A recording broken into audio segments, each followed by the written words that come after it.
కిలోమీటర్కి 1.5 మీటర్ల డ్రాప్ ఉంటుంది. అంటే నీటి చుక్క ఒకటి కూడా ఆగదు. నీళ్లు వస్తే పోతూనే ఉంటాయి తప్ప ఆగవు. మరి నీళ్లు ఆగితేనే కదా ఇక్కడ రేపటి రోజున బోటింగ్ కానీ టూరిజం స్పాట్స్ కానీ వీటిని డెవలప్ చేయొచ్చు. ఏం చేయాలని ఆలోచన చేసినాం. ఏం చేయాలని ఆలోచన చేస్తే 15 బ్రిడ్జిలు మంజూరు చేసి మూసీ మీద అటుకెళ్ళిటి పోవడానికి రావడానికి 15 బ్రిడ్జిలు మంజూరు చేసి ఆ బ్రిడ్జిల కిందనే road cum check dam, road bridge cum check dam, కింద చెక్ డ్యాము పైన బ్రిడ్జు మంజూరు చేసింది కేసీఆర్ గారి ప్రభుత్వం. ఇది కూడా కేసీఆర్ గారి ప్రభుత్వంలో 15 బ్రిడ్జిలకి 545 కోట్ల రూపాయలతోని మంజూరు ఇచ్చినాము. శంకుస్థాపనలు కూడా మేమే చేశాం. ఫిర్జాదిగూడ మాజీ మేయర్ గారు ఇక్కడే ఇక్కడ ఉన్నారు. ఫతుల్లగూడలో కూడా నేను సుధీర్ రెడ్డి గారు వచ్చి మేము ఇక్కడే శంకుస్థాపన చేసినాం. మా కాలేరు వెంకటేష్ గారు మా సుధీర్ రెడ్డి గారు వచ్చి మూసారంబాగ్ బ్రిడ్జ్ కూడా మేమే ఆనాడు ఇక్కడ శంకుస్థాపన కూడా చేసినాం. అట్లా 15 బ్రిడ్జిలు మూసి మీద మంజూరు కూడా చేసుకున్నాం. దాని కింద చెక్ డ్యామ్ కట్టి ఆ గోదావరి నీళ్లను అంటే ఈ 55 కిలోమీటర్ల పరిధిలో 15 బ్రిడ్జిలు కట్టి దాని కింద నీళ్లు ఉండేటట్టు, నీళ్లు నిల్వ ఉంటే అక్కడేమన్నా టూరిజం కార్యక్రమాలు కూడా చేయొచ్చు. బోటింగ్ కానీ ఇంకోటి కానీ పిల్లలు ఆడుకోవడానికి కానీ ఈ ప్రాంతాన్ని సుందరీకరించవచ్చు అని ఆలోచన చేసినాం. అది కూడా మంజూరు చేసినాం. మరి ఇవాళ పరిస్థితి ఏంది అంటే ఇవన్నీ మంజూరు చేసి కట్టిన ఇల్లు పెట్టిన పొయ్యిలాగా ఒక వడ్డిచ్చిన విస్తరలాగా బంగారు పల్లెంలో పెట్టి రేవంత్ రెడ్డి గారికి అప్పచెప్పినాం. ఆయన చేయాల్సిందల్లా ఒకటే ఆ ఎస్టీపీల నిర్మాణం పూర్తి చేస్తే మూసీలోకి శుద్ధమైన నీరు వస్తుంది. ఆ శుద్ధమైన నీరు కిందికి నల్లగొండకు పోతుంది, భువనగిరికి పోతుంది, కింద మొత్తం నల్లగొండ జిల్లా పాత నల్లగొండ జిల్లాకు పోతుంది. ఎక్కడ కూడా ఏ బాధ లేకుండా రేవంత్ రెడ్డి రూపాయి కూడా ఖర్చు పెట్టే అవసరం లేకుండా కింద ఉన్న నల్లగొండ రైతన్నలకు కూడా లాభం జరుగుతుంది. ఆనాడు గతంలో ఉన్న మరి ప్రభుత్వాలు పట్టించుకోకపోయినా తెలంగాణ వచ్చిన తర్వాత కేసీఆర్ గారు పట్టించుకొని కింద నల్గొండ రైతులకు కూడా న్యాయం చేయాలి, పైన హైదరాబాద్ లో కూడా మూసి ప్రక్షాళన జరగాలని చెప్పి మంచి ఉద్దేశంతో ఈ కార్యక్రమం చేసినారు. ఈ క్రమంలో సుధీర్ రెడ్డి గారు ఒక ఆలోచన చేసినారు. సబితక్క, సుధీర్ రెడ్డి గారు ఒకసారి కూర్చొని మనం కూడా ఒక శాంపుల్ గా ఒక్క ఇల్లు కూలగొట్టకుండా మన మూసీ నదిలో మనం కూడా ప్రయోగాత్మకంగా ఒక 5-6 కిలోమీటర్లు సుందరీకరణ చేయాలని చెప్పి కేవలం 6 కోట్ల రూపాయలతో ఇప్పుడు మీరు చూసిన ఫుట్పాత్లు కానీ, ఇప్పుడు మీరు చూసిన మరి అక్కడ ఓపెన్ జిమ్లు కానీ, అక్కడ మీరు కట్టిన ఫ్లాగ్ పోస్ట్ కానీ, అట్లాగే పక్కన కట్టిన కొన్ని క్రీడా ప్రాంగణాలు కానీ అటువైపు ఇటువైపు 3 కిలోమీటర్లు, అవతల ఉప్పల్ నియోజకవర్గంలో 2.5 కిలోమీటర్లు కేవలం 6 కోట్ల రూపాయలతో సుందరీకరణ కూడా చేసి ఇవాళ 3-4 వేల మంది రోజు వాకింగ్ చేసే విధంగా దీన్ని కూడా తీర్చిదిద్దడం జరిగింది. అట్లాగే అవతల పక్కన ఉప్పల్ నియోజకవర్గంలో మూసీ తీరం మీదనే 10 ఎకరాల స్థలంలో 10 ఎకరాల విశాలమైన స్థలంలో 30 కోట్ల రూపాయలతో మరి శిల్పారామం కూడా ఏర్పాటు చేయడం జరిగింది. అక్కడ కేవలం శిల్పారామం అక్కడ మాదాపూర్లో మాత్రమే ఉంటది. కానీ ఇక్కడి నుంచి అక్కడ దాకా పోయే అవసరం ఏముంది, మూసీ తీరంలోనే శిల్పారామం కూడా ఏర్పాటు చేయాలని చెప్పి 30 కోట్ల రూపాయలతో శిల్పారామం కూడా ఏర్పాటు చేసి బ్రహ్మాండమైన నిర్మాణాన్ని అవతల వైపు చేయడం జరిగింది. ఇవన్నీ ఒక్క ఇల్లు గులగొట్టకుండా, ఒక్క ఇటుక ముట్టకుండా, ఒక్క పేదవాడి కడుపు కొట్టకుండా కేసీఆర్ గారి ప్రభుత్వం చేసి చూపెట్టింది.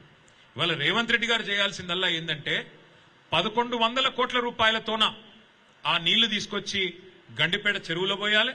ఈ బ్రిడ్జిలు ఏవైతే మనం శాంక్షన్ చేసినామో 545 కోట్లతోని వాటిని పూర్తి చేయాలి. మంచిగా బ్రహ్మాండంగా రిబ్బన్లు కట్ చేసుకోవచ్చు, సపోర్ట్లు కొట్టించుకోవచ్చు, నేనే చేసినా డబ్బా కొట్టుకోవచ్చు. అన్ని ఎట్లయితే డబ్బా కొడుతున్నాడో మనం ఇచ్చిన ఉద్యోగాలకు కాయిదాలు ఇచ్చుకుంటా, మనం కట్టిన ఫ్లైఓవర్లకు రిబ్బన్లు కట్ చేసుకుంటా ఇది కూడా గదే చేసుకొని ప్రచారం చేసుకోవచ్చు. కానీ ఆయన ఉద్దేశం వేరే ఉన్నది. ఆయన ఉద్దేశం మొత్తం వేరే ఉన్నది. ఇంత అల్కగా అయిపోతే, ఇంత అల్కగా చేస్తే ఆయన రేవంత్ రెడ్డి ఎందుకు అవుతాడు? అందుకే ఆయన ఆలోచన వేరే ఉన్నది. వచ్చిన మర్నాడే చెప్పిండు రేవంత్ రెడ్డి గారు 1,50,000 కోట్ల రూపాయలతో చేస్తాం మూసిని అన్నాడు. మేం పరేషాన్ అయినాం. అరే మొత్తం మధ్యలోకెళ్ళి ఎక్స్ప్రెస్ వే కట్టినా 55 కిలోమీటర్ల పొడవునా మంచిరేవుల నుంచి గట్కేసర్ దాకా మూసీలా ఎక్స్ప్రెస్ వే కడితే కూడా 10,000 కోట్లు అవుతుంది. అది కూడా మేము లెక్కేసినాం. అది కూడా మేమే ప్రాజెక్ట్ రిపోర్ట్ తయారు చేసి గవర్నమెంట్ లో ఉన్నది. అది ప్లస్ 4,000 కోట్ల రూపాయలతోని సివరేజ్ ట్రీట్మెంట్ ప్లాంట్లు ప్లస్ ఇంకొక 2,000 కోట్లు సుందరీకరణ అన్ని చేస్తే కూడా 16,000 కోట్లలో మూసీ సుందరీకరణ అయిపోతుంది. కానీ రేవంత్ రెడ్డి గారు 16,000 కోట్లతో పోయేదాన్ని ఇలా 1,50,000 కోట్లు అని పదే చెప్తా ఉన్నారు. ఇది మా మాట కాదు, రేవంత్ రెడ్డి గారే స్వయంగా ఆయన హైదరాబాద్ లో బహిరంగ వేదిక మీద చెప్పినారు 1,50,000 కోట్ల రూపాయలతో మూసీ సుందరీకరణ చేస్తా అని మేము అసెంబ్లీలో అడిగినాం. అయ్యా మరి 1,50,000 కోట్ల ఖర్చు అంటే ఒక డీటెయిల్డ్ ప్రాజెక్ట్ రిపోర్ట్ ఏమన్నా మీ దగ్గర ఉందా, సమగ్ర ప్రణాళిక ఉందా, ఉంటే దయచేసి చెప్పండి అన్న. 2.5 ఏళ్లైంది, ఇంతవరకు డిపిఆర్ లేదు, ఇంతవరకు డీటెయిల్డ్ ప్రాజెక్ట్ రిపోర్ట్ లేదు ప్రభుత్వం దగ్గర, ఒక ప్రణాళికనే లేదు. కానీ ఇవాళ కింది నుంచి మీది దాకా ఇవాళ ఇండ్లకు రెడ్ మార్కులేసి, ఇప్పుడే ఆ తమ్ముడి బాధ విన్నారు మీరు మహేష్, ఒక ప్రెగ్నెంట్ భార్య ఉంటే 9 నెలల కడుపుతోనుంటే మిమ్మల్ని బయటికి వెళ్ళగొడతామని చెప్పి అధికారులు అనధికారికంగా వచ్చి బెదిరిస్తా ఉన్నారు. అధికారికంగా నోటీసులు ఇవ్వరు, రెడ్ మార్కులు వేస్తారు, మెడలు బట్టి నూకుతారు, అక్రమ నిర్మాణాలు అంటారు. మరి మీరే ఇచ్చిండ్రు కదా పర్మిషన్లు 2009లో 2004లో అంటే అవన్నీ మాకు తెలియదు, అప్పుడెవడున్నాడో వాడిచ్చిండు మాకు తెలియదు అని చెప్పి ఇష్టం వచ్చినట్టుగా వ్యవహారం చేస్తా ఉన్నారు. ఇవాళ రేవంత్ రెడ్డి గారిని మేము అడగదలుచుకున్నది ఒకటే, కాంగ్రెస్ పార్టీని మేము అడగదలుచుకున్నది ఒకటే, ముఖ్యంగా పెద్దలు రాహుల్ గాంధీ గారిని అడగదలుచుకున్నది ఒకటే. అయ్యా రాహుల్ గాంధీ గారు, మీరేమో ఉత్తరప్రదేశ్లో బుల్డోజర్ రాజ్యం నడుస్తున్నది అని చెప్పి మీరు మాట్లాడుతూ ఉంటారు, తెల్లారు లేస్తే అక్కడ ఉన్న ప్రభుత్వాన్ని విమర్శిస్తూ ఉంటారు. మరి మీరు చేస్తున్నది ఏంది తెలంగాణలో చెప్పండి. నిన్నగాక మొన్న ఖమ్మంలో 1000 ఇండ్లు భూదాన్ పట్టాలున్నాయి వాళ్ళ చేతుల్లో. 10-12 సంవత్సరాల నుంచి అక్కడ ఉన్న వాళ్ళను అర్ధరాత్రి దొంగల్లాగా దాడి చేసి 2-2.5 వేల మంది పోలీసులను పెట్టుకుని ఏదో శత్రు దేశం మీద దాడికి పోయినట్టు, శత్రు దేశం మీద యుద్ధానికి పోయినట్టు మీరు పోయి 1000 మంది ఇండ్లు కూల్చేస్తే దాన్ని ఏమనాలి రాహుల్ గాంధీ గారు, బుల్డోజర్ రాజ్యం కాదా? మహబూబ్ నగర్ పట్టణంలో దివ్యాంగులు, వికలాంగులు, కాళ్ళు చేయులు చక్కగా లేనోళ్ళు, కళ్ళు కనబడనోళ్ళు, చెవులు వినబడనోళ్ళు ఒక 150 మంది ఇల్లు కట్టుకున్నారు ఒక కాలనీలో. గవర్నమెంట్ స్థలమే కావచ్చు, కట్టుకుంటే నీ బుల్డోజర్లు పోయి ఆ వాళ్ళకి పాపం కాళ్ళు చేయాలి చక్కగా లేని వాళ్ళని కూడా చూడలే, గుడ్డోళ్ళని చూడలే, చెవిటోళ్ళని చూడలే, వాళ్ళని కూడా బజార్లకు గుంజి వాళ్ళని కూడా మెడలు బట్టి బయట నూకేసి వాళ్ళ ఇండ్లు కూడా గులగొట్టింది. ఇక హైడ్రా పేరు మీద హైదరాబాద్ లో చేస్తున్న అరాచకాలకైతే అంతే లేదు. ఏందయ్యా ఇది అని అడిగితే ఇవి బఫర్ జోను, ఇది FTL అని మాట్లాడతారు. వాళ్ళు అడుగుతున్నారు, ఇవాళ ఎవరెవరైతే బాధితులు ఉన్నారో వాళ్ళు అడుగుతున్నారు, అయ్యా పర్మిషన్లు ఇచ్చింది మీరు, రిజిస్ట్రేషన్లు చేసింది మీరు, పర్మిషన్లు ఇచ్చింది మీరు, ట్యాక్సులు కట్టించుకుంటున్నది మీరు, కరెంటు బిల్లులు కట్టించుకుంటున్నది మీరు, మరి అట్లాంటప్పుడు అక్రమం ఎట్లయితాయి, సక్రమమే కదా అంటే సమాధానం చెప్పేవాడు లేడు. ఏమనంటే కేసీఆర్ కట్టించిన డబల్ బెడ్రూమ్ ఇళ్లకు ఒండ్రి అవి ఖాళీగా ఉన్నాయి, మేము మిమ్మల్ని మెడలు బట్టి అందులోకి నూకుతామని చెప్పి బెదిరించుడు తప్ప ఇంతవరకు సమాధానం రావట్లేదు. రేవంత్ రెడ్డి గారిని రాష్ట్రంలోని పేదల తరపున, రాష్ట్రంలోని మీరెవరెవరు ఇళ్ళైతే గొలగొడుతున్నారో వారందరి తరపున నేను ఒకటి అడుగుతా ఉన్నా, రేవంత్ రెడ్డి గారు నీకు చిత్తశుద్ధి ఉంటే సమాధానం చెప్పు. నీ ఇల్లు స్వయంగా ముఖ్యమంత్రి రేవంత్ రెడ్డి ఇల్లు కొడంగల్లో మీరు కోస్గిలో ఇల్లు కట్టుకున్నారు, కోస్గిలో మీరు కట్టిన ఇల్లు రెడ్డికుంటలో ఉన్నది, తాలాబ్లో ఉన్నది, అది కూడా చెరువులో ఉంది. వాస్తవమా కాదా చెప్తావాను ముందుకొచ్చి. నేను రేవంత్ రెడ్డిని సూటిగా అడుగుతా ఉన్నా, నీ ఇల్లు స్వయంగా ఇలా రెడ్డికుంటలో కోస్గిలో ఉన్న మాట వాస్తవమా కాదా రేవంత్ రెడ్డి గారు, మీరు సమాధానం చెప్పండి.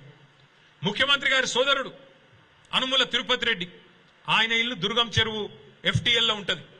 కానీ ముఖ్యమంత్రి గారి ఇల్లును మాత్రం ఎవడు ముట్టడు, హైడ్రా రాదు, ఇంకొకటి రాడు, ఎవడు రాడు, ఏ అధికారి రాడు, అంత ధైర్యం వాళ్ళకి లేదు. అట్లాగే మంత్రులు పొంగులేటి శ్రీనివాసరెడ్డి ఇల్లు బఫర్లో ఉంటది, మంత్రులు డాక్టర్ వివేక్ ఇల్లు బఫర్లో ఉంటది, KVP రామచంద్రరావు ఇల్లు బఫర్లో ఉంటది, మీ చీఫ్ విప్ పట్నం మహేందర్ రెడ్డి ఇల్లు హిమాయత్ సాగర్ చెరువు మధ్యలో ఉంటది.